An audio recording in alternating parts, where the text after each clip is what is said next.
Perkenalkan, saya Eko Tumpal Prasetyo Sitorus AMD, peserta Latsar CPNS tahun 2022 BPSDM Provinsi Sumatera Utara dari golongan 2, angkatan 3, kelompok 3, nomor absen 25, dengan pengampu materi Ibu Yamnur Mahlia SST MKes dan asal instansi dari Dinas Perhubungan Kabupaten Labuhan Batu.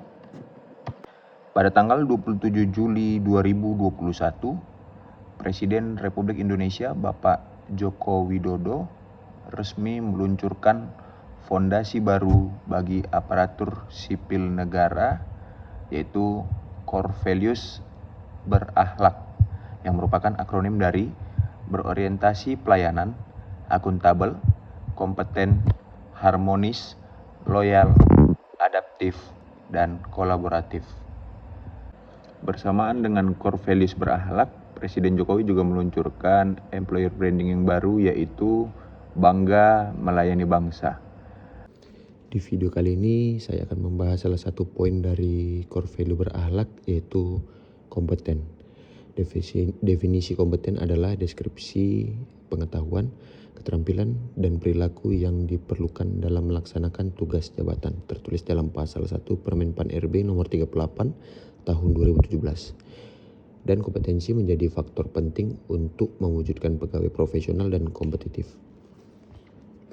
Tantangan situasi dunia saat ini dapat dicirikan sebagai VUCA, yaitu volatility berarti penuh gejolak, uncertainty berarti penuh ketidakpastian, complexity berarti situasinya saling berkaitan dan mempengaruhi, serta ambiguity yang berarti penafsirannya dapat berbeda-beda. Berdasarkan isu pembahasan pertemuan ASEAN Civil Service Corporation on Civil Service Matters atau ACCSM tahun 2018 di Singapura, diingatkan tentang adanya kecenderungan pekerjaan berubah dari padat pekerja atau labor intensif kepada padat pengetahuan, knowledge intensive.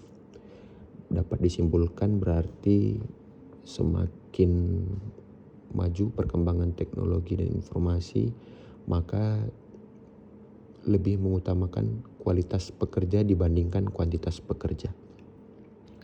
Berdasarkan dinamika global atau VUCA dan adanya tren keahlian baru di atas, perlu pemutakhiran keahlian ASN yang relevan dengan orientasi pembangunan nasional dan aparatur.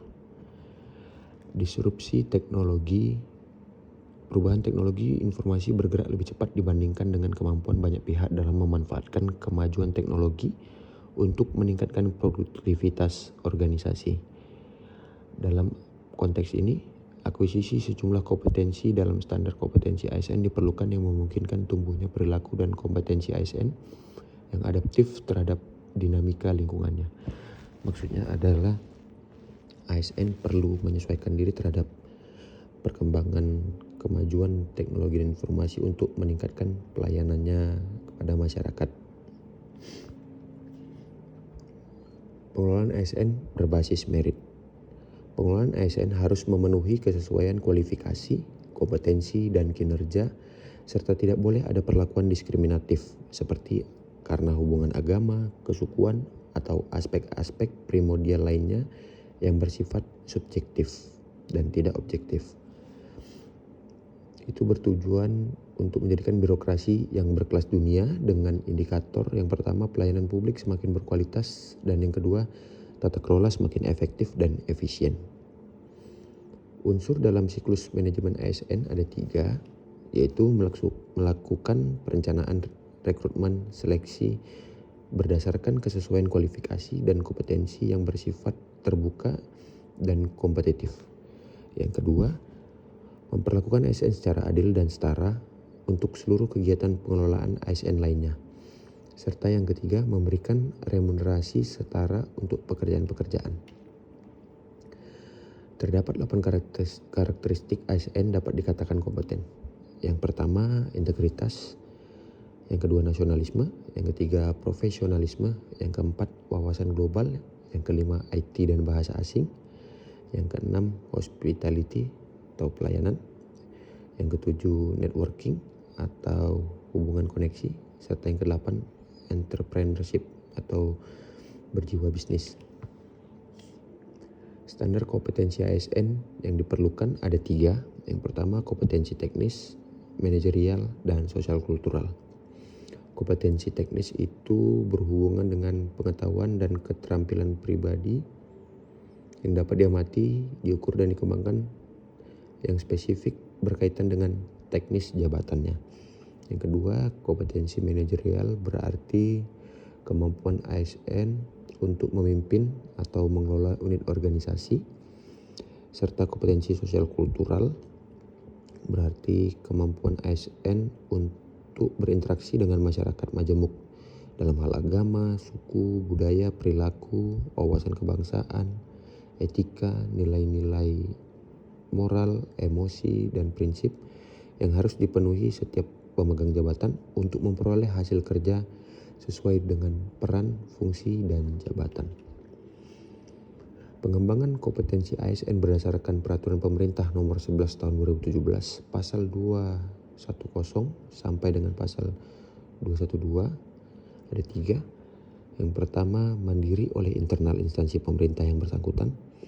Yang kedua, bersama dengan instansi pemerintah lain yang memiliki akreditasi untuk melaksanakan pengembangan kompetensi tertentu. Yang ketiga, bersama dengan lembaga pengembangan kompetensi yang independen. Untuk pendekatan pengembangan kompetensi itu sendiri ada 2. Yang pertama klasikal dan yang kedua non-klasikal.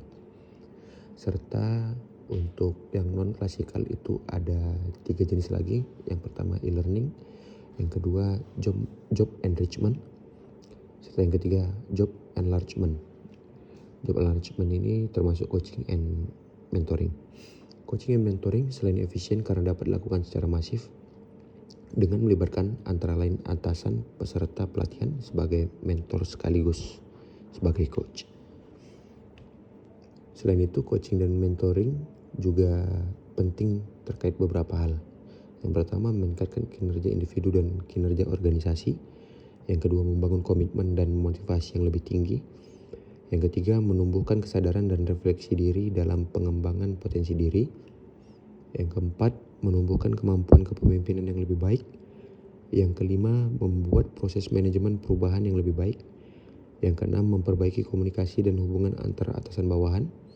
Yang ketujuh, mengimplementasikan keterampilan yang lebih baik. Serta yang kedelapan, menumbuhkan budaya kerja yang lebih terbuka dan produktif.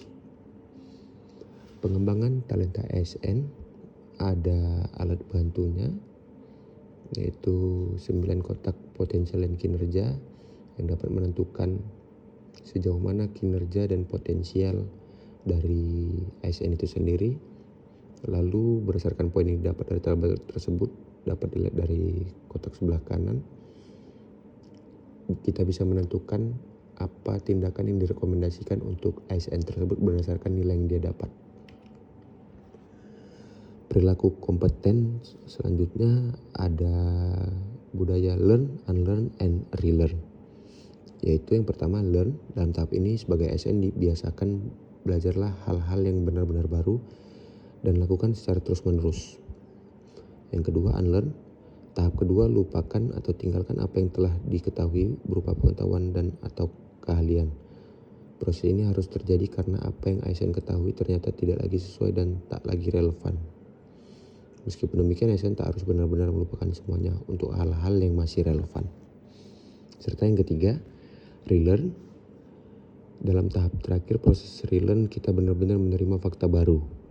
Ingat, proses membuka perspektif terjadi dalam unlearn.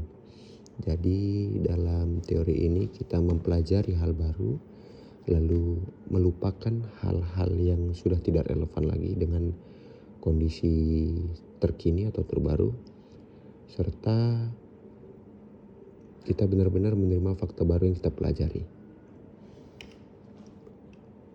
Kompeten itu sendiri memiliki kode etik meningkatkan kompetensi diri untuk menjawab tantangan yang selalu berubah, membantu orang lain belajar, serta melaksanakan tugas dengan kualitas terbaik. Kata kunci dari kompeten adalah kinerja terbaik, sukses, keberhasilan, learning agility, serta ahli di bidangnya. Dengan kalimat afirmasi, kami terus belajar dan mengembangkan kapasitas. Implementasi dari kompeten di unit kerja saya yaitu Gedung Pengujian Kendaraan Bermotor Dinas Perhubungan Kabupaten Labuan Batu akan dicontohkan melalui adegan berikut ini. Yang tersinkronisasi secara logis satu demi satu. Pembangkit daya mobil Tesla adalah hasil penemuan ilmuwan besar Nikola Tesla sekitar 100 tahun yang lalu. Motor induksi. Motor induksi memiliki dua bagian utama, stator dan rotor. Anda bisa melihat detail konstruksi motor di sini. Rotor hanyalah kumpulan batu. Bang, uji emisi itu maksudnya gimana tuh bang? Oh, kalau uji emisi itu bang, kalau misalnya dia untuk mobil diesel, itulah dia namanya smoke tester kan. Jadi kita colokkan alat smoke testernya, baru kita gas di RPM 3000 itu 3 kali bang. Habis itu kita lepas alat smoke testernya, kita ukur asapnya itu, kita ukur opasitasnya. Ambang batasnya kalau sekarang 70%. Nah kalau bensin kita pasang alatnya, posisi mobil diam aja, maksudnya idle gitu bang, langsam. Di situ kita cek CO-nya, CO2-nya, sama O2-nya bang, kandungannya berapa persen gitu kan. Nah, dari situlah nanti kita tentukan lulus atau tidak sesuai dengan peraturan yang berlaku gitu dari Dinas Lingkungan Hidup. Belum paham apa rupanya pakai alatnya? Belum bang. Oh, ya udah, ayolah kita pelajari sama-sama kalau gitu. Oke bang. Bang, ayo makan siang bang. Taruh lagi lah bang, tanggung kali kerjaan bu. Tapi udah siap ya. Oh, ini laporan untuk kepala bidang bang, kemudian seminggu terakhir kemarin. Udah siap memang, tapi aku tinggal ngecek lagi ya bang, mana-mana yang salah. Biar 100% betul kan datanya untuk atasan nanti. Oke, itu bang lah ya. Oke bang.